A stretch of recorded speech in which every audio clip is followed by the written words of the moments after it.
Добро вечер. Јас сум Васко Ефтов во емисијата во Центар на телевизија Алфа.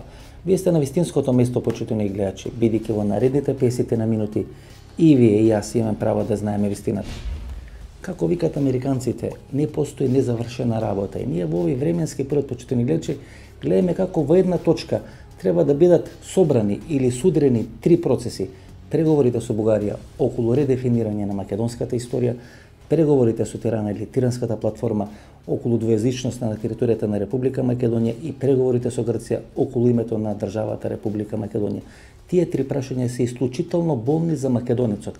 Тие три точки, тие три прашања во оваа временска отсечка се ставени на маса и Македонија ќе помине низ многу тежок процес на редефинирање на својата државност и на етничкиот корен на државата.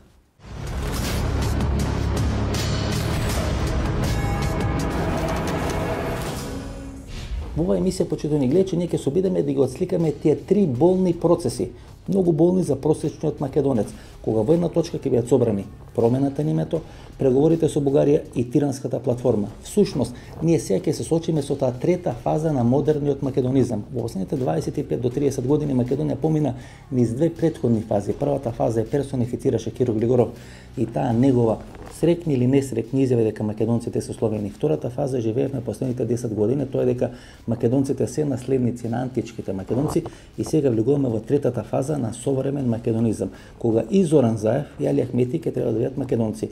Меѓутоа не македонци по етничка основа, туку македонци по пасош и по државјанство. Тоа значи дека модерните македонци по завршување на преговорите со името, по завршување на договорите со Софија и по завршување на тие одредби во Тиранската платформа ќе бидат пандан на швајцарците. Тоа што се швајцарците во Швајцарија, швајцарци по државјанство и по пасош, а не како етничка основа, тоа треба да бидат и македонците. Тоа е есенцията на нашата вечерашна емисија. Останете со нас 50 минути. Бидете сигурни дека нема да зажалите. Да се обидам практично да ви објаснам што тоа значи, почитувани гледачи. Кој земе примерот на фудбалерот Барди од Македонија и фудбалерите Џака или Шакири од Швајцарија. Џака и Шакири по етничкиот корен се албанци, меѓутоа се државјани на Швајцарија и се граѓани на Швајцарија. Истото и со Барди, по својот етнички корен е албанец, меѓутоа е државјанин на Република Македонија. Модерната форма на македонизмот значи дека Барди е македонец, односно граѓанин на Република Македонија, исто како модерната форма на швајцаризмот, кај што Џака и Шакири се швајцарци, без разлика што етничкиот корен им е албански. И тоа всушност треба да биде резултатот на тие три процеси. Бугарите, кои ќе треба со таа бугарска или софиска платформа да докажат дека во Македонија не живеат македонци, туку одродени бугари, Тиранската платформа која треба да покаже дека во Македонија живеат барем пола албанци или требало да живеат барем пола албанци, тоа значи дека половина во Македонија граѓаните се албанци, половина се македонци или одродени бугари, или по некоја верска линија пола се христијани, пола се муслимани, и преку преговорите за името со Грција да се наметне одредено друго име на државата, кое ќе овозможи многу полесно да бидат спроведени овие два други претходни процеси. Тоа значи дека во Македонија не живеат етнички македонци, туку живеат некакви северни македонци, граѓани на некоја централна Балканска република. Тоа всушност ќе ни се случува во наредниот период. Финалето на целата оваа операција која гледаме изминатите 3 години ќе биде токму тоа финале, дека македонците во Македонија не се етничка основа, не се етничка категорија. Македонците во Македонија се граѓани на една држава која во уставот е запишена како Република Македонија, како Република Северна Македонија, како некоја централна Балканска република. Исто како што беше решено прашањето на јазикот со Бугарија. Не постои македонски јазик, туку постои македонски јазик како што е запишено во уставот на Република Македонија. Значи вие, почитувани гледачи, кои гледате оваа емисија, по една или по 2 години, нема да бидете етнички македонци, туку ќе бидете македонци како е одредена уставна категорија, бидејќи така е запишено во уставот на Република Македонија, Северна Република Македонија, Горна Република Македонија, или како ќе биде решено во тие преговори за името. Јас многу зборев на почеток, да не должам. Слушнете изјавата на Киро Глигоров, почитувани гледачи. Тоа е персонификација, или таа изјава е персонификација на таа прва фаза на македонизмот, дека македонците се словени. Ние сме словени, дојдени во 6 век на овие простори, и немаме никаква врска со Александровата цивилизација. Николаос Грилакис беше еден од големите шефови, според многумина најголемиот шеф на грчките тајни служби во последните 50 години. Роден е на Крит и во кумовски роднински врски со поранешниот грчки премиер Константин Мицотакис. Ги има поминато буκите на ЦИЕ и на МОСАД, почина некаде пред 3 недели, инаку во врвот на својата мок, освен што беше главен шеф на грчките тајни служби, беше и главен офицер на НАТО за сите процеси кои се случува на Балканскиот полуостров во процесот или во периодот на распадот на комунизмот. Беше командант на НАТО војната база во Литохоро, тоа е над градот Катерини.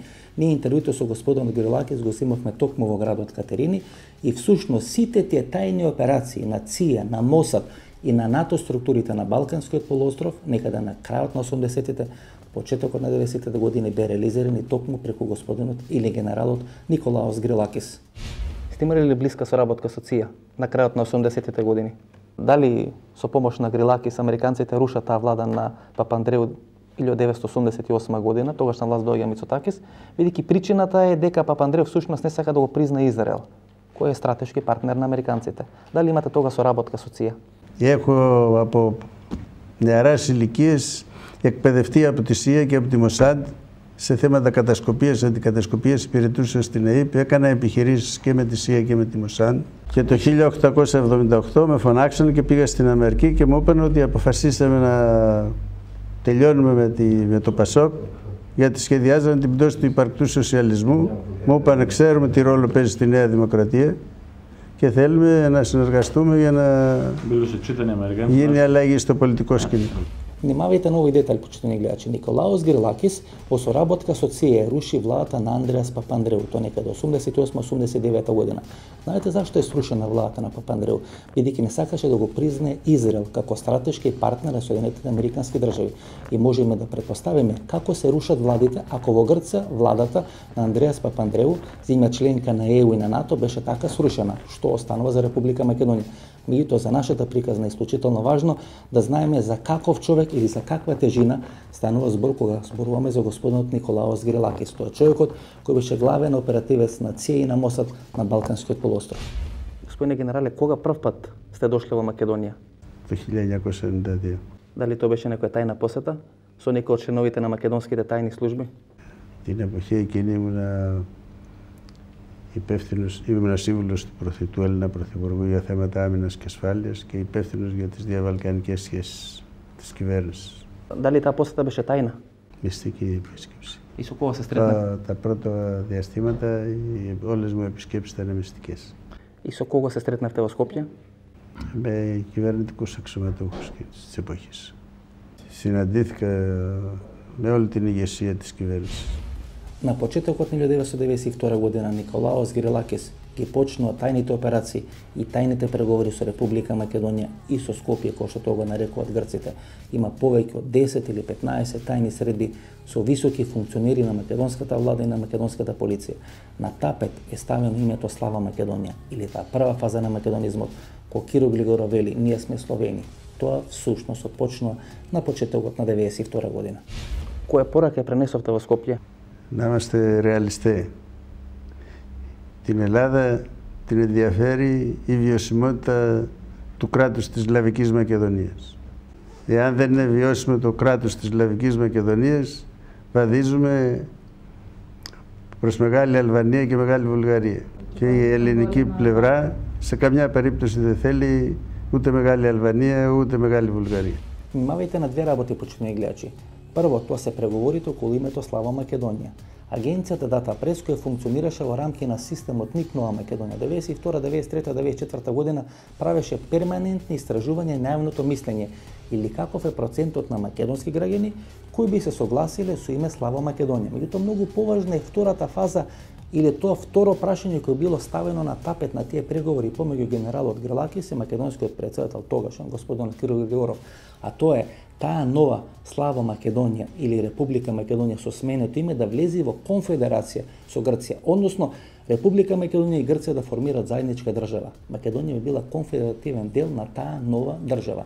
Всушност, тие две прашања Глигоров и Грилакис ги разговарат од 92 до 94 година. Значи, ние сме биле на само еден мал чекор да го смениме името и подоцна да направиме конфедерација со Грција. Тоа ќе значеше едно тектонско поместување на Балканскиот полуостров и на македонската државност во рамки на Балканскиот полуостров. Πρώτη φάση η επιδίωξη ήταν να γίνει βιώσιμο το κράτος της Σλαβικής Μακεδονίας. Δεν ξέρω Φύρωμα, εγώ ξέρω Σλαβική Μακεδονία. Να γίνει βιώσιμο το κράτος της Σλαβικής Μακεδονίας. Και σε δεύτερη φάση να γίνει συνομοσπονδιοποίηση Ελλάδος και Σλαβικής Μακεδονίας. Όπως ήταν πρώτα η Σλαβική Μακεδονία με τη Ιουγκοσλαβία. Ο ίδιος ο Γρηγόροφ σε συνέντευξη που έδωσε στην εφημερίδα Ελευθεροτυπία ετώνησε ότι μετά την αποσκύρτηση της Σλαβικής Μακεδονίας από τη Ιουγκοσλαβία έγινε σύσκεψη πνευματικής και πολιτικής ηγεσίας της Σλαβικής Μακεδονίας και αποφάσισαν ομόφωνα ότι η καλύτερη λύση για το κράτος, για τους κατοίκους του κράτους του ήταν η συνομοσπονδοποίηση Ελλάδος και Σλαβικής Μακεδονίας. Поранешниот шеф на македонската тајна полиција, господин Слободан Богоевски, во интервјуто за емисијата во Центар ги потврди тие 10, најмалку 10 тајни средби на Грилакис и на Киро Глигоров, на кои се расправало за името Слава Македонија и за формирање на конфедерација помеѓу Македонија и Република Грција. Самиот Грилакис вели има повеќе од 10 тајни средби в периодот 92-93 година со врвното македонско раководство. Учествувате во договарање на тие средби? Имаше повеќе средби, можеби повеќе и од 10. Формални и неформални. Вие му пренесувате тој предлог на Глигоров за Слава Македонија? Ναι, το συζητούσα με τον Γρηγόροφ. Το μόνο που συζητούσα ήταν η Σλάβα Μακεδονία. Δεν συζητούσα τίποτα άλλο. Δεν συζητούσα τίποτα άλλο όνομα εγώ. Κάδε се среќавате? Кај него во Скопје, во кабинетот? Στα Σκόπια γίνανε, στην Οχρίδα γίνανε, στην Αθήνα γίνανε, κατεβαίνανε οι υπουργοί οι δικοί σας incognito στην Αθήνα. И кој период е временски тоа? Дали е тоа пред Лисабонската декларација, кога се носи одлука од страна? Στη Βιέννη γινόντουσαν, στο Άμστερνταμ γινόντουσαν, στο Μόναχο γινόντουσαν συναντήσεις. Εγώ ήμουν συγκεκριμένος, κατηγορηματικός. Σλαβική Μακεδονία, το όνομα. Дали тоа значи дека вие лично во сите тие градови, што ги спомнавте, не знам, Охрид, Скопје, Виена, Амстердам, имате средби со Глигоров? Όχι με τον Γρηγόροφ τον έβλεπα μόνο στα Σκόπια, τον Γρηγόροφ. Τους άλλους έβλεπα... Во интервју за емисијата во Центар, поранешниот грчки претседател Каролос Папулјас, а претходно министар за надворешни работи, категорично кажа дека тие предпоставувале дека Киро Глигоров е на чекор да го прифати името Слава Македонија, дека тоа не го направи поради можното противење на албанскиот фактор во Република Македонија, бидејќи ако името на државата било Слава Македонија, тоа би значило дека албанците кои не се словени всушност не би имале никаква претензија на државотворниот карактер во Република Македонија. Според Папулјас, Глигоров бил на чекор да го прифати тоа име Слава Македонија, и ако тоа тогаш не се направило, денес ќе биде многу потешко, бидејќи денес влијанието на албанците во Република Македонија многу поголемо во однос на 92, 93, 94 година. Τουλάχιστον σε μένα μου έδινε την εντύπωση ότι θα ήθελε να κλείσει το θέμα αυτό. Και πιστεύω, χωρίς να είμαι βέβαιος, ότι η ονομασία Σλάβο Μακεδονία ήταν στο μυαλό του τουλάχιστον, κατά την κρίση δικιά μου. Το αντιμετώπισε θετικά. Παρόλο ότι εγνώριζα ότι είχε ένα πρόβλημα με το αλβανόφωνο στοιχείο των Σκοπίων, που βεβαίως θα ήταν τελείως αντίθετη με μια τέτοια ονομασία. Αλλά εκείνη την εποχή το αλβανικό στοιχείο δεν είχε την δυναμική που απέκτησε αργότερα. Грчките медиуми сега на маса го стават името Централно Балканска република. Тоа апсолутно не е ново име, почитувани гледачи, тоа е лошо име, тоа е многу тешко име и тоа е име или предлог за кој воопшто не треба да се разговара. Меѓутоа прв пат тоа име е ставено на маса 91, 92, 93 година, кога се тие тајни разговори на Васил Топурковски, тогашниот шеф на австриската дипломатија господинот Алој Смок, човекот кој е офицер за врска помеѓу македонските структури, австриските структури и господинот Алберт Рохан. Алберт Рохан е австрийски дипломат со француско потекло. Станува збор за една исклучително мокна дипломатска фигура во Виена, а Виена во периодот на студената војна е центар на шпионажата, кај што се допират истокот и западот. Тоа значи дека Австрија има развиена една исклучително мокна дипломатска структура. Господинот Алберт Рохан, кој веламе стројник помеѓу Грција и помеѓу Македонија за името Централно-Балканска република, подоцна со Матија Ахтисари се јавува во процесот кога е прогласена независноста на Косово. Што сакам да кажам? Дека ништо не е случајно на Балканот. И ако некој го промовирал името Централно-Балканска република со околу 3 милиарди долари кои требале како финансиска помош да се платат на Република Македонија, ако го прифати тоа име, тоа значи дека тој проект не е една за секојаш фрлена страна, туку ставен во фјока и во одредено време кога ќе се создадат услови, а може би се создадени со Зоран Заев сега услови, да биде изведен од маса и повторно ставен на преговарачкиот стол. Und dass Präsident Grigorow, Georgievski, Trpakowski immer wieder in Wien zu Gesprächen waren. Und daher hatten sie angeregt, dass wir diese Idee einer Lösung versuchen zu sondieren in Skopje. Das haben wir getan. Es ist daraus nichts geworden und damit war die Sache erledigt.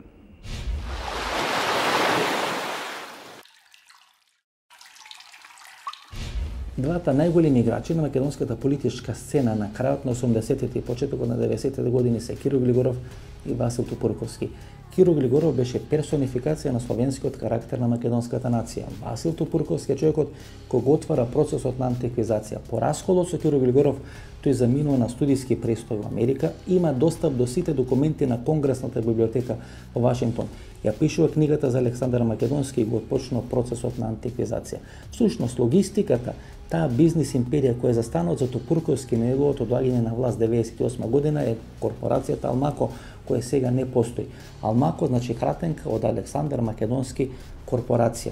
Луѓето или тие 7 играчи кои го формираат Алмако се предводени од поранешниот шеф на македонска тајна полиција господинот Димитар Николовски. Гледате како тајните служби паралелно ги возат двата процеси. Процесот на словенство во Република Македонија, тој е оној конзервативен дел на македонските тајни служби и оној либерален дел на македонските тајни служби кои го промовираат процесот на антиквизација во Република Македонија. Процесот на антиквизација е првично тестиран во Канада, во Америка и во Австралија помеѓу македонците и селеници или македонската емиграција, кај што тие имат непосреден контакт или конфликт или можност за конфликт со грците.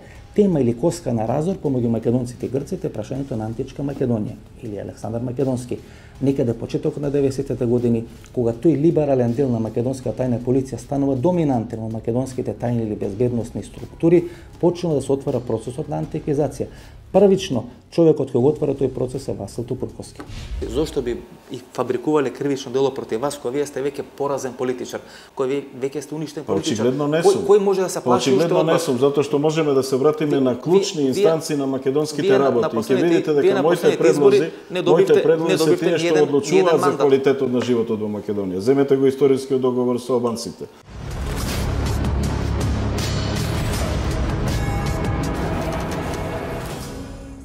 Земете го прашањето на односите со Грција и со името. Господине Тупурковски, мислевте дека вие ќе решите проблемот со името? Апсолутно. Може да го реши. Дали еден одважен државник, патриот во Македонија може да го разреши прашањето на името. Ја не верувам дека сум тоа јас, но може да се реши прашањето на името. Дали Васил Тупурковски ќе правеше конфедерација со Грција? Апсолутно. Ќе правите конфедерација со Грција? Зашто да не? Грција е членка на Европската унија. Сте разговарали ли со некој во Грција? Ние понудивме како демократска алтернатива во документ пред целата македонска јавност во 2002 година декларација за специјални односи со Грција. Со кого ја преговаравте таа декларација? Со Јоргос Папандреу? Не. Вашиот пријател? Не, со Јоргос Папандреу сум разговарал стотици пати за проблемот на името и стотици пати во смисла на аргументи сум го поразил. Они немаат аргументи за да ние го смениме името. Со кого тогаш преговаравте за конфедерација меѓу Македонија и Грција? Јас немам статус да преговарам. Мене ме осудија 92 година дека сум го продал името кога бе приватен граѓанин. Со кого тогаш сте разговарале за конфедерација меѓу Македонија и Грција? Никогаш не сум разговарал за односите со Грција кога сум имал службена позиција во Македонија. Добро, еве како политичко и приватно лице, со кого сте разговарале? Приватно лице, моја слобода е со кого ќе разговарам и какви возможни солуции може да произлезат од тоа. Дали Васил Тупурковски за нашите односи, за интересите на Македонија. Македонија во било каков однос со Грција ги решава сите своји проблеми, а ние се караме со Грција. Ајде, едно прашање. Дали Васил Тупурковски разговарал како приватно лице со господинот Папатемилис, еден од најголемите националисти, долгогодишен главен политичар во Северна Грција, околу можна конфедерација меѓу Македонија и Грција. Јас со Папатемилис сум разговарал за решавање на квалитетот на односите меѓу Македонија и Грција како двајца интелектуалци. Кога вашите сонародници македонците од Егејска Македонија кои се тука го слушаат ова, а ве гледале 15 години ко Господ, зар не мислите дека сега ќе почнат да ве плюкаат? И дека ќе сметат дека ги предавате нашите македонски национални интереси, правејќи конфедерација со Грција? Не, напротив. Би се решиле сите прашања на моите сонародници. Би се решиле имотните прашања, значи тие би станале побогати, би можеле да ги решат перспективите на своите деца. Би се решиле прашањата на статусот, би станале граѓани на Европа и би се решила позицијата на Македонија. Ако на тие луѓе им беше убаво во Грција, немаше да бегаат. Немаше да ги напуштат. Во Грција на тие луѓе и до ден денеска би им било најубаво, зашто тоа е нивниот роден крај.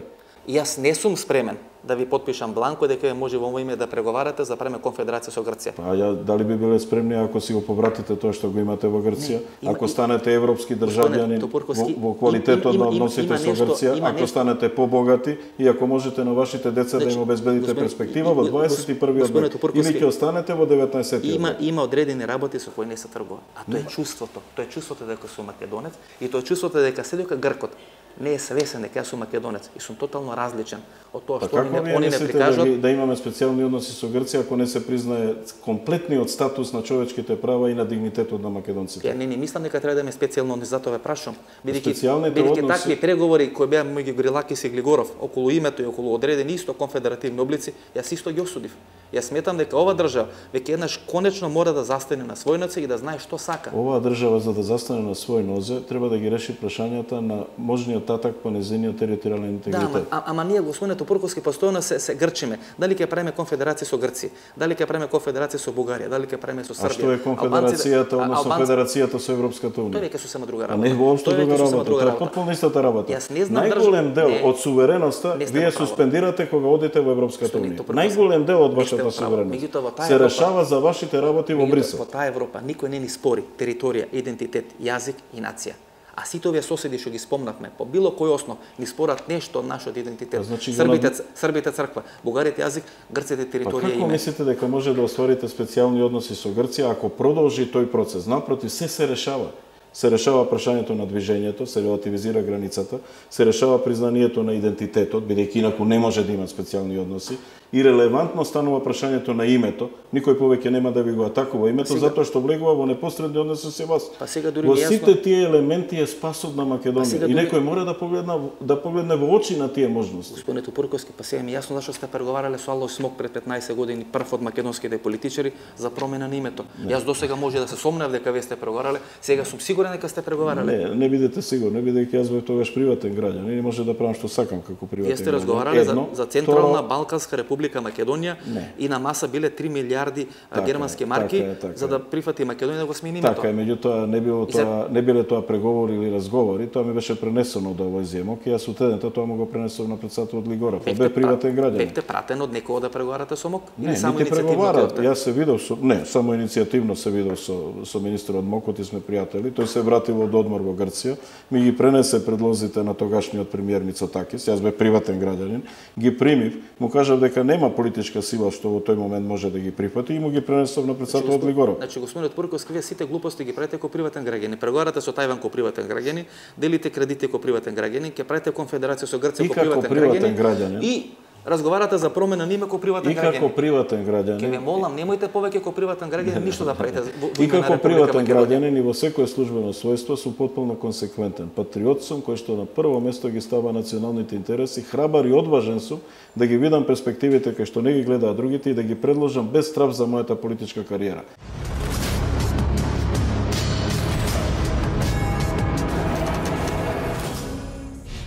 Знаете што е суштината на сите процеси? А тоа е дека одредени структури кои во еден временски период биле најголеми југословени или најголеми титовисти, некаде по 15 или 20 години станаат најголеми антички македонци. И тие луѓе кои всушност сечеле вени за Јосип Брос Тито и пишувале поеми за Јосип Брос Тито, подоцна биле фронтмени на процесот на антиквизацијата. Тоа остава многу сомнеш. Дали е тоа спонтан процес, дали бил спонтан 20 години претходно кога биле тетовисти или бил спонтан 20 години подоцна кога станаат антички македонци. Меѓутоа, суштината на целото тоа што сакаме да кажаме дека одредени структури во еден временски период, кој не е многу долг во еден човечки живот, тоа се 20 години, така драстично ги минуваат своите дресови, дали е тоа случајно направено или некој тоа им го сугерирал. Ви е познато ли исписањето Спизалит? Да, сигурно, како да не. Вие сте били уредник или еден од 5 уредници на тоа списање, кој некаде 80-те години се издава во Охридско. Да, јас целосно ги имав на својот грб, јако имаше и други уредници и така натака.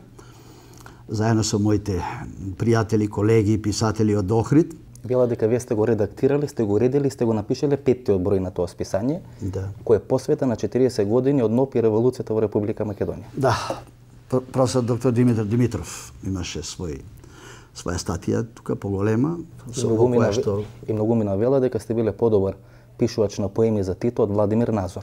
И дека најубавата поема за Тито е напишал Паско Кузман за Јосип Брос Тито некаде есента 81 година. Да, по смртта на Тито сите напишаа, познати писатели од Анте Поповски до Славе Ѓоргодимовски и Паско имаше една таква песна во Спизалит објавена, колку пати во слободата Тито се содржи. Па јас ништо не кријам, па тоа е објавено. Господине Паско, имате многу ба мене, например, солзи на очи ми доаѓаат кога читам ова поема. Со таква љубов вие пишувате за Јосип Брос Тито, што мислам дека за родено дете човек не може да напише толку. Ке бидете ли љубезен пред гледачите наши, барем последните 3 речиња на таа поема да ја прочитате, ако не ви е тешко. Па не се сеќавам јасно дали, ако треба, зашто да тоа е моја песна. Колку пати во слободата Тито се содржи, толку пати посилно неговото име зрачи нашето име. И кого повеќе го сакате, Александар Македонски или Тито? Па, како историски личности, двајцата се големи. Александар Македонски е досега незаменлива историска личност и таа и понатака низ вековите ќе биде инспирација не само за историската наука, туку и за сите што се занимава со творештво, со историја, со литература. Кој би биле во JNA, предпоставувам, на левата рака би го истетовирале Јосип Брос Тито, на десната рака Александар Македонски и би напишале одоздолу успомени од JNA. Значи Паско Кузман, кој е денес татко на македонската антиквизација, кој не вели дека сме најстара нација на Балканот. Со таков жар не говори за Александар Македонски, всушност со исти, ако не и поголем жар не зборел за Јосип Брос Тито. И јас се плашам, господине Паско, антиквизацијата да не ни заврши кој што заврши Титова Југославија, распарчена како една голема шарена лага, која денес се лажи македонскиот. Прво антиквизацијата измисливте вие. Ја немам врска со антиквизација. Ние не велевме за Александар Македонски, вие дојавте велевте Александар Македонски. Сте збореле по странски дипломати. Ама да ви кажам, тоа нема врска со антиквизација. Сте кажувале вици за копијата на Александар Македонски. Нема никаква врска со поимот антиквизација. Антиквизација го измислите вие.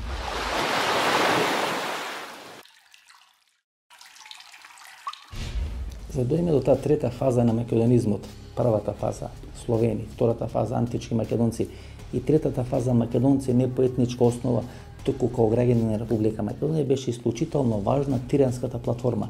Што се сакаше се постигне со тиранската платформа, почитувани гледачи, да се докаже дека ако не бил геноцидот врз албанците некаде од 1912 до 1956-57 година, тогаш албанците би биле најмалку 50% по бројност во Република Македонија. Значи македонците не би биле мнозинство во Република Македонија, не би имале ексклузивитет на македонецот или на македонското име како основа или корен на името на државата, докато тоа би требало да бидат албанците. Односно дека ако не бил тој геноцид од 1912 до 1956 година, 50% од граѓаните на Република Македонија би биле албанци, а 50% би биле одродени или македонизирани бугари. И тука некаде се допират Софиската и Тиранската платформа. Всушност се сака да се каже дека македонецот, македонскиот јазик, македонскиот народ не се коренот на ова држава, туку дека таа е вештачка творба, дека ако не постоел геноцидот врз албанците и ако не постоел тој процес на одродување на бугарите, всушност не би ни постоела денешна Република Македонија, би постоела некоја друга држава со друг народ, со друг јазик и со друго име. Затоа денес почитувани гледачи ќе ви раскажа таа приказна дека Џемо Хаса не е балист и не се бори за голема Албанија, туку се бори против српскиот терор и српската окупација во Република Македонија. А како се борели овие други што биле војводи, кои бугарите ги просувуваат по свој? Се борели исто така против српската окупација. Во еден временски период гледате и бугарите во наводници, и балистите на Џемо Хаса се бореле против србите. Зашто се бореле? Да не бидат асимилирани во Република Македонија. И тоа што некаде пред 5 или пред 6 години, тогашниот министар за образование господинот Рушити немаше храброст јавно да го каже, туку меѓу редови ни сугерираше дека Џемо Хаса всушност бил голем борец за слобода, со Тиранската платформа тоа треба да биде запечатано, дека Џемо Хаса и албанците всушност биле жртви на геноцид и дека тие не се бореле за територии, не се бореле за голема Албанија, туку се бореле да преживат и да се мнозинство, како што реално го покажат бројките на територијата на денешна Република Македонија. За мене Джемо Хаса е персонификација на поделена Македонија. Групчин подмоле линијата. Ова страна ја добиваат бугарите, таа страна на балистите на албанците. Тоа за мене е персонификација Джемо Хаса. Што е за вас персонификација Джемо Хаса? Борец за правата на албанците, а јас мислам дека ако борец зборите... за голема Албанија? Не, ако зборите за Джемо Хаса, мислам дека ќе најдете и доста постари македонци. Значи, ќе најдете доста и неалбанци во таа територија кои живееле во тоа време. Не зборувам за... Ма гледате колку ми го избегнувате одговорот. Значи, јас ви велам, за мене Джемо Хаса е персонификација на албанскиот фашизам и на борец за голема Албанија, а ви ми велите, да, ќе најдете... Вас така ве учили. Меѓутоа, јас ве прашам уште една работа. Вас така ве учили, јас тврдам дека не. Добро, зашто се борел Джемо Хаса? Се борел за личната слобода. Ама кој го затварал него? У време на окупација. Джемо Хаса... На српска окупација. Господине Рушити, во време на окупацијата 41-44 година, значи на Втората светска војна. Човекот пред 41 и 45 се бунтувал, ама ние говориме за 41-44. Значи не говориме за српско, не говориме за Мара Бунева, говориме за Джемо Хаса и балистите 41-44 година. А кој бил од 41 до 45 кој бил власт? Италијаните, били италијаните и германците. И јас ве прашувам, ако Джемо... Против кого се борил? Джемо Хаса нема ни една борба против италијаните и против германците. Кажете ми една борба. Една борба, еден загинат албанец од 41 до 44 година во борба против италијаните и против германците, кој се фашистичка власт во Македонија. Нема. Джемо Хаса се борел против партизаните и тоа треба да го знаете. Да. Германците се повлекоат од Македонија на 16 ноември 44-та. Джемо Хаса се борел против партизаните поради идеологијата, а не поради етничката припадност. Значи, ова треба да го разјасниме. Значи, ако зборуваме за фронтална војна помеѓу антикомунистите и комунистите, односно партизаните, тоа е сосема друга работа. Јас ви зборувам за квалификациите кои се дават за ликот на Джемо Хаса, кој е погрешен. Рушити, партизаните се борат за независна Македонија.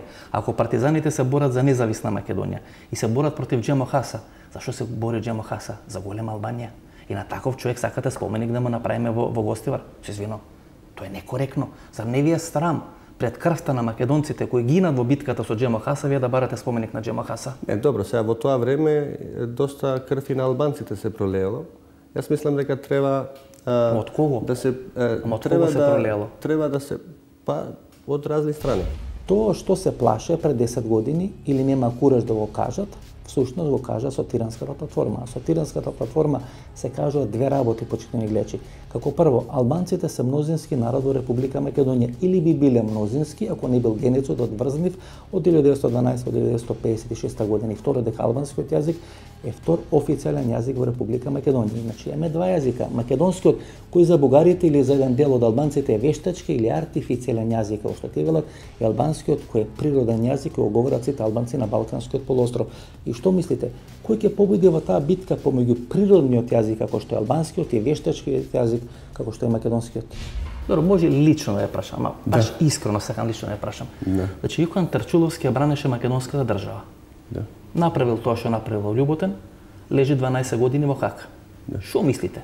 Како ќе сватат албанците? Значи, човекот кој е бранил македонската држава, ако му направиме една улица или една биста во Љуботен, како ќе реагират албанците? Па мислам дека Јохан Тарчуловски е осуден од Хашкиот суд и јас не сум припадник на... Джемо Хаса е осуден од историјата. Од Малковски кој ја пишува сега енциклопедијата. Ама не Малковски, господине Рушити. Значи германците собраа храброст и на 60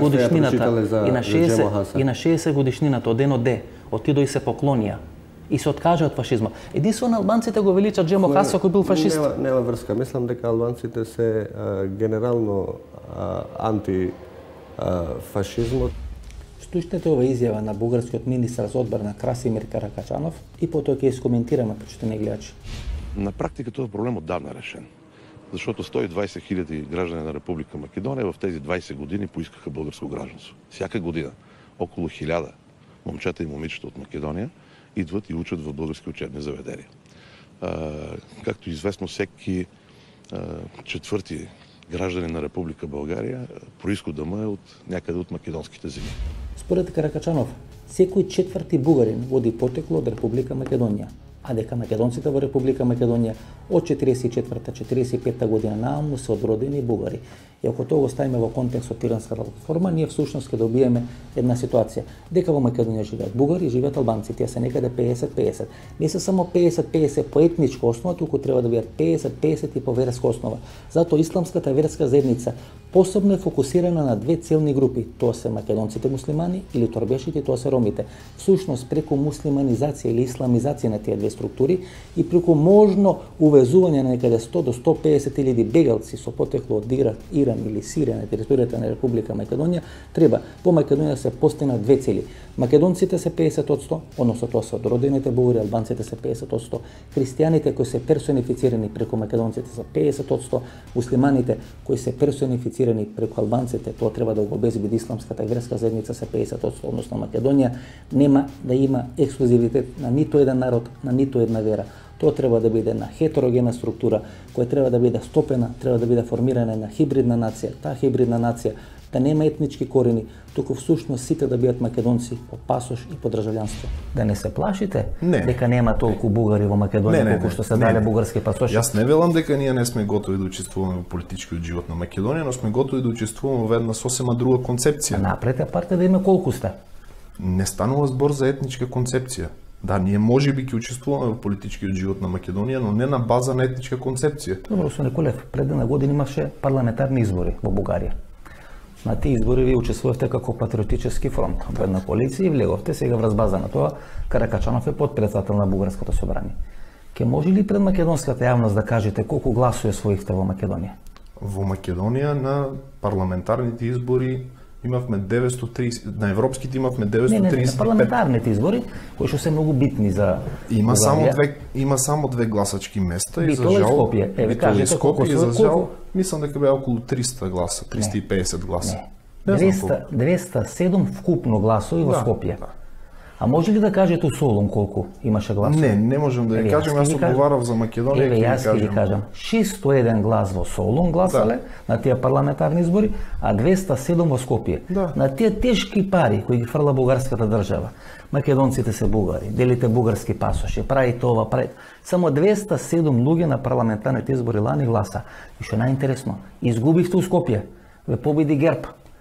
Па ја мислам дека треба бугарска држава да ви шамара, да ви избрка тамо, не да ви дава стратегии за бугарски пасоши да правите. Значи видите вака, демократијата во Българија е малку поразлична од демократијата во Македонија. Ние не правевме кампања во Македонија за парламентарните избори, ги оставивме нештата да течат. Тука бевте цело време, како не правите? Не сум бил тука, имате грешна информација. Ние бевме со господинот Каракачанов бевме зафатени основно во самата Българија, имавме доста сериозна кампања и затоа направивме таков успех, близу 7%, четврта политичка сила. 207. Ако сакате да го 207 македонци со бугарски пасоши гласале во Скопје. Така е, тоа е факт, ја не велам дека не е така. 80 за ГЕРБ, помалце за вас. Согласен сум, апсолутно сте во право, тоа се фактите. Кој е тој дебакал? Не, вие ги знаете фактите. Пробавте да ги скриете, да ги кажете, мислите ќе ви дадам. Јас ќе ви кажам. Ако не се сеќавате, Вешамара во Бугарија веле дека тотално погрешна стратегија водите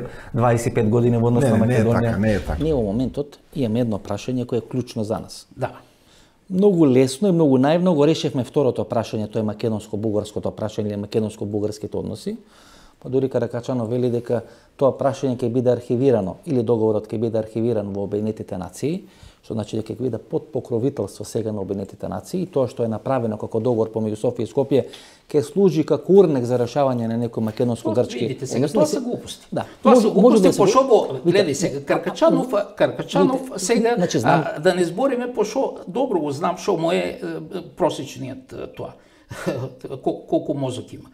Прво, знаете вие добро, во Обединетите нации дали се занимаваат со такви глупи работи, со архивирани и така и така. Така што договорот ќе бил ратификуван едва и во Обединетите. Па тоа се глупости. Сега тие моментално си имат своите, видите вас, бугарите си имат своите моментално 5 минути. Тоа се нивните 5 минути. Запамтете го. Тие имат сегашните 5 минути. Потоа, ајде пак ќе збориме за тоа. Бугарија, јас не ја гледам добро. Бугарија во скоро време, источниот дел на Бугарија нема да биде во Бугарија. Бугарите нека си гледат нивната математика. Не, јасно, јас тоа викам, ние да не скокаме пред историјата. Ако овој месец да. македонската и бугарска влада ќе имат заедничка седница. Добро, ќе имат во Струмица, така. Ќе има заедничка македонско-албанска седница. Да, на 2 декември. Кои беа окупатори на Македонија од 41 до 43 или 44 година? Беше поделена Македонија до групчин од овој Беше поделена така. Беше ли со балистичка и со бугарска окупација? Така. И што историја ќе учиме ние сега? Па сега видите. Што ќе биде Джемо Хасан, например, сега? Проблемот, видите, јас гледам дека проблемот е друг. Не е проблем дека тоа Македонија е била окупирана. И нема да биде проблем ако Македонија и сега е окупирана. Проблем е друго, Васко. Ако Македонија ние самите сме се окупирали, тоа е. Господине Мицов, сега. Господине Мицов. Тоа е. На толку поделени бугарски пасоши. Да. Велат повеќе од 100.000. Не е точно, нека да се околу 64-5. Еве нека си 50.000. Повеќе се. Да, така. Не е битно, значи мене бројката не зборам за принцип. Да.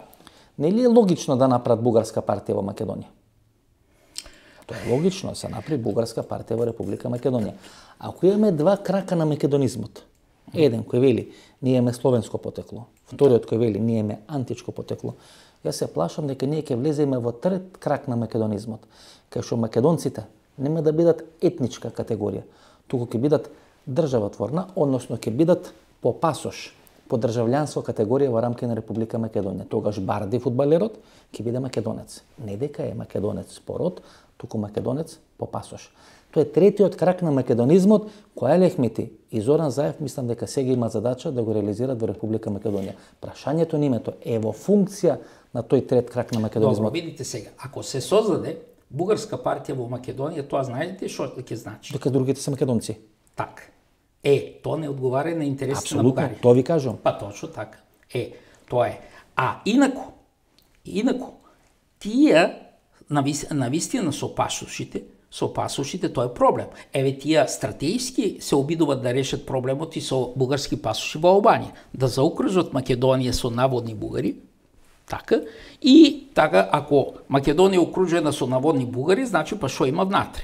Нели така? Тоа е стратегија. Тоа е стратегија која за жал сега се спроведува од македонски политичари. Тоа е проблемот. Ке ве дополнам. Да не испадне дека поише зборам емисијата, сега тоа е диалог, нели? Да, моја емисија ќе се зборам така сега не. Чиф е изворот тој. Јас сум гост. Чиф е изворот негова е водата. Така е точно.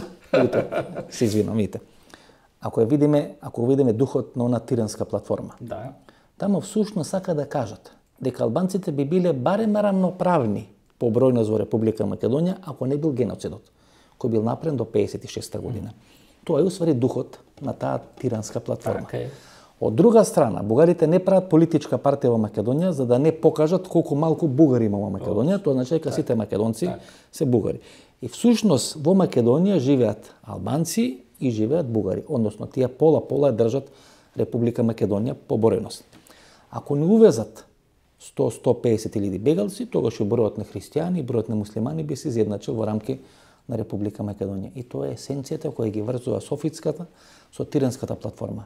Исти ракопис, исти центар. Добро, но видите, тука има сега да, но тука ќе има и тензии. Зашо? Пошто како е во приказната апетитот доаѓа со јадењето.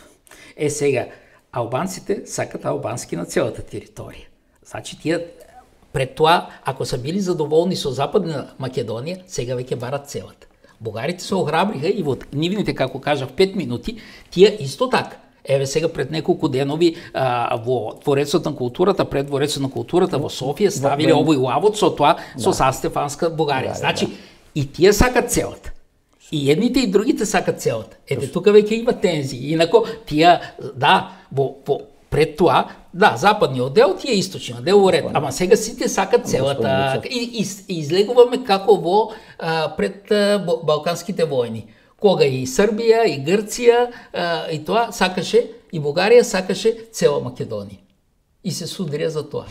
Ајде слушнете уште една изјава на Красимир Каракачанов, ова некаде од 2012-2013 година.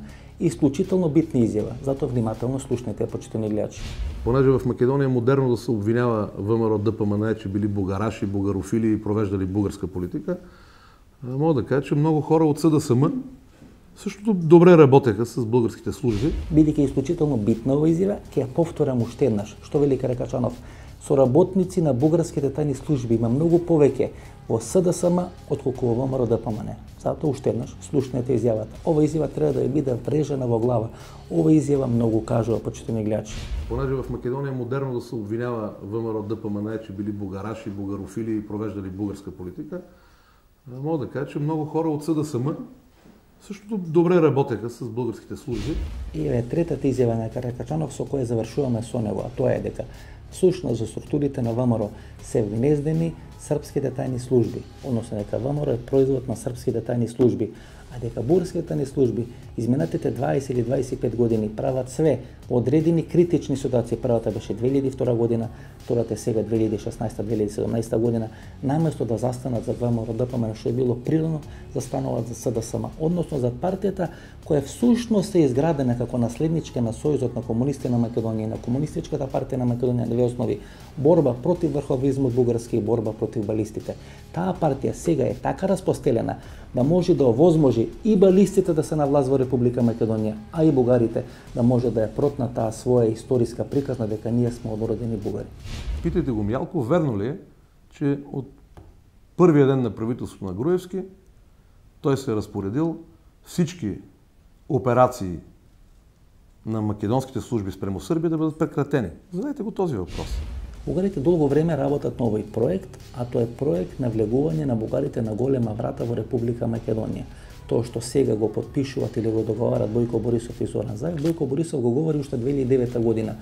Некаде февруари 2009 година во Чикаго во Америка, говорејќи пред бугарската имиграција, тогашниот кмет или градоначалник на Софија, а само 6 месеци подоцна Бојко Борисов стане бугарски премиер, тој кажува 3 или 4 работи. Како прво дека Бугарија располага со инструменти да ја натера Република Македонија да ја свати својата грешка, односно дека македонците говорат на еден развален или еден расипан бугарски делет. Како второ, дека бугарите, а не грците, требале да влезат со свој капитал во Република Македонија и да учествуваат во купување на Мак Петрол или на Окта или на Македонскиот Телеком, дека тие некаде 50 милиони евра се многу мали пари за бугарскиот буџет, дека бугарскиот буџет требал да ги издвои тие пари за да може да ги купи клучните објекти во Република Македонија, а тој што има економска контрола врз Република Македонија, подоцна ќе има и политичка контрола, значи тоа не треба да бидат грците, туку треба да бидат бугарите.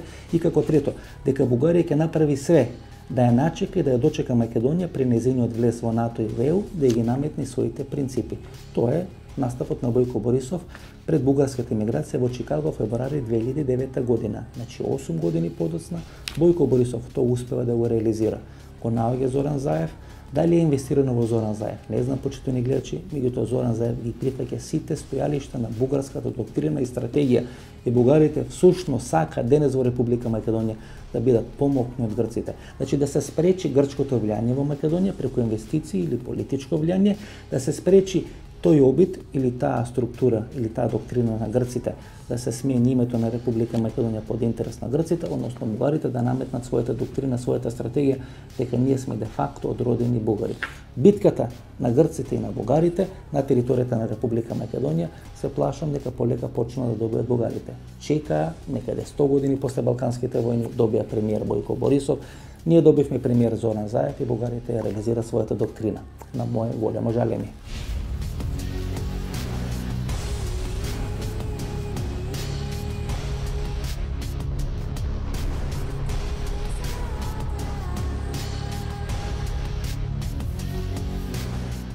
Тоа е втората точка на таа ваша изјава, која беше многу коментирана во Македонија. Таа значи дека Бугарија треба да ја помогне на Македонија да влезе побрзо во Европската унија, да влезе побрзо во НАТО.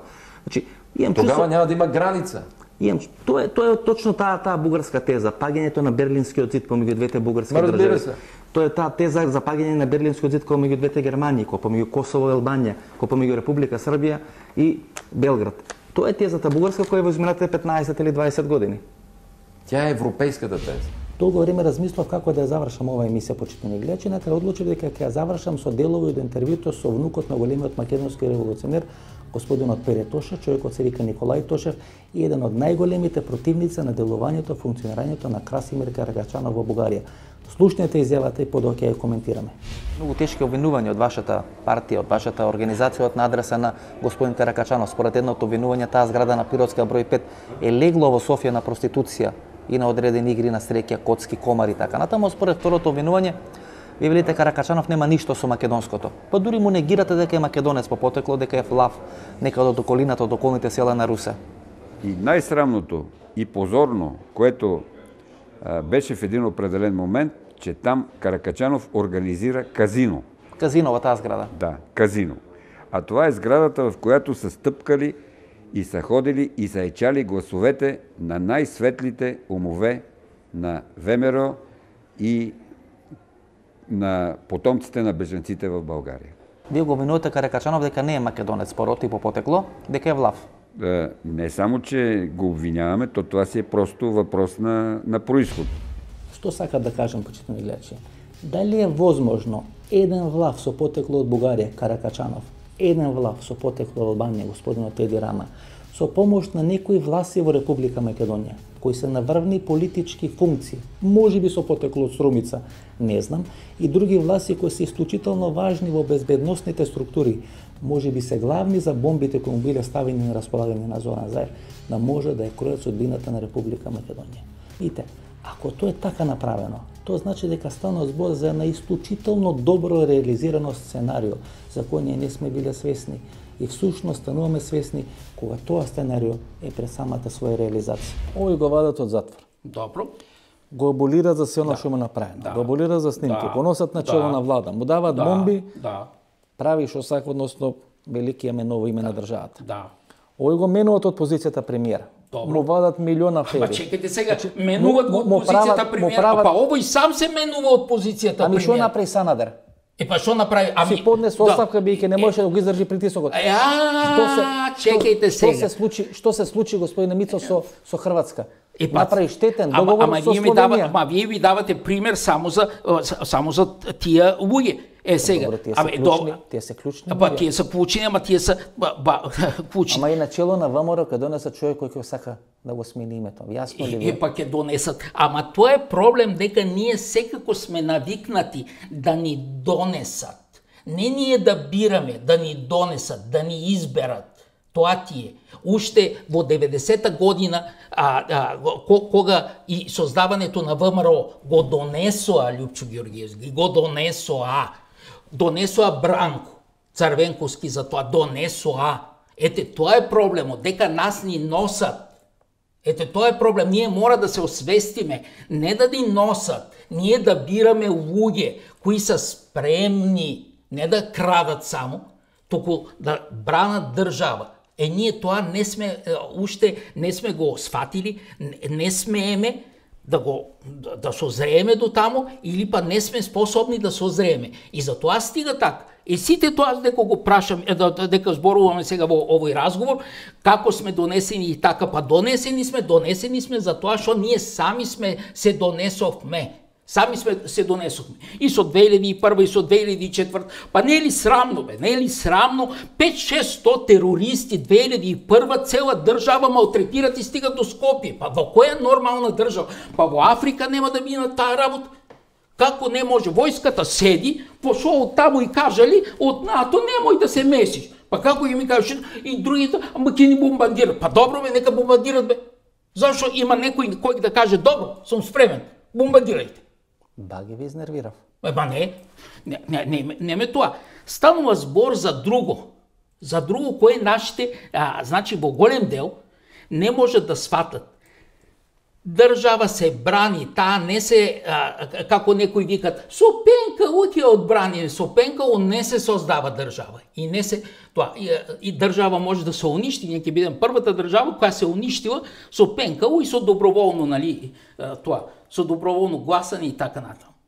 И тоа значи дека ние не заслужуваме да имаме држава. Се ова Александар Македонски, ако ни се смени името. Па сега, ако ни се смени името. Ќе биде Александар Северно-македонски, Горно-македонски, сега, или Александар Централно-балкански. Јас се прашам независно дека тие генетичарите велат дека имаме 30 од 100, не многу, ама се пак 30 од 100, па и другите немат повеќе, нали, антички македонски гени. Јас се плашам дали воопшто имаме такво нешто. Ни подметнале. Сега, видите, тука не станува збор дури за политичари. Станува збор за човечко достоинство. Како ти, како човек, не станува збор за тоа. Како викат, па, и председател Иванов и другите, нали, тамо, со тоа, ми ни прават притисок. Па добро, знаем добро во принципот, нали, вториот закон во термодинамиката. Ако притисокот е голем, тоа значи дека отпорот е мал. Не можеш да имаш голем притисок и голем отпор. Тоа е закон. Или едното е високо, а другото ниско, или спротивно. И сега сите кои викат, включително и Груевскито, притисокот ми е голем. Притисок, па значи отпорот ти е мал, ако притисокот е голем. Ако отпорот ти е голем, притисокот не може да биде така. А јас тоа сум го кажал и повеќе. Нашите политичари, а и сите политичари, мора да одат не со паричници, не со тоа со оставки во джеб, како некои викат, политичарот мора да биде со така. Вистинскиот политичар, кој е врвен раководител, избран на таа функција, мора да оди со свој некролог во джеб. Ете, тоа е политичар вистински. И затоа гледаме тие кои са били, еве сега и Фидел Кастро и Че Гевара го испозна, не тие кои ги имитират. Нали, па и Путин и тоа, сите тие одат со некролог во джеб и за спремни на борба. А не викат, ама ми притиснали, овој ми притиснал, овој строј. Како можеше Иванов да се примисли за една ноќ? Не сакаше овој да го прими, и потоа го прими и сведете тоа. И шо може да го заплаши? Шо може да го заплаши? Може да каже, дека ќе го отепат. И шо? Па може повеќе од тоа да те направат, отколку да те отепат. Ништо не можат. Можат најмногу да те отепат. И шо од тоа? Ти си председател, Ти и тоа во историјата влегуваш. Што ти е тебе џабе, некој тоа ќе си заврши мандатот, ќе остане како некој глушец како си бил пред тоа. Ете тоа ти е.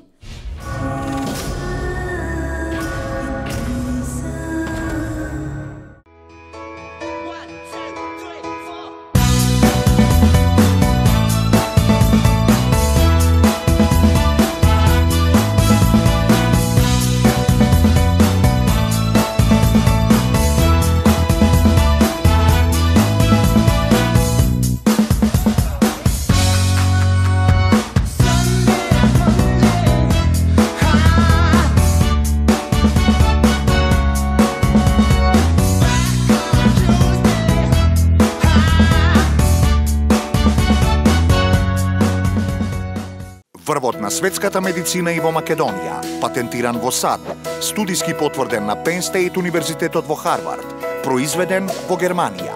ЦХ од Гелита, Германија, за здрави коски, тетиви, лигаменти и менискус. Не секој алфа е и ЦХ. Барајте го оригиналот ЦХ, барајте стриктно од Гелита.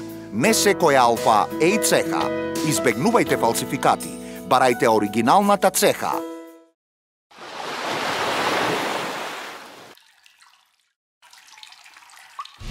Ова беше емисијата во Центар почитувани гледачи, првата фаза или првата епизода од нашата анализа како треба да биде формирана идната хибридна македонска нација.